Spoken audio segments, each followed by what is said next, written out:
fortuna di girare l'Europa, l'Italia, insomma, e magari un domani anche il mondo, però io dico sempre che il pubblico di casa, quello con cui ho a contatto tutti i giorni, che canto tutti i giorni, è sempre quello del mio cuore.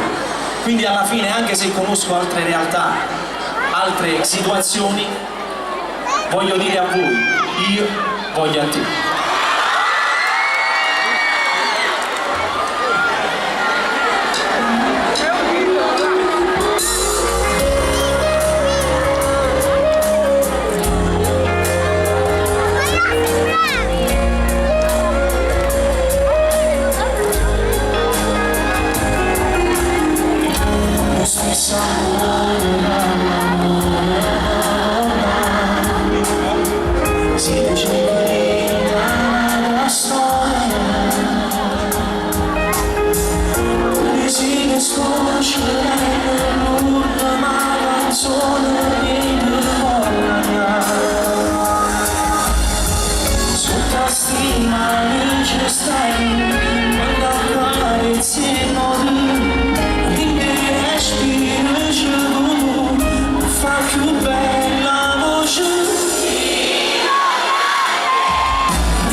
Grazie.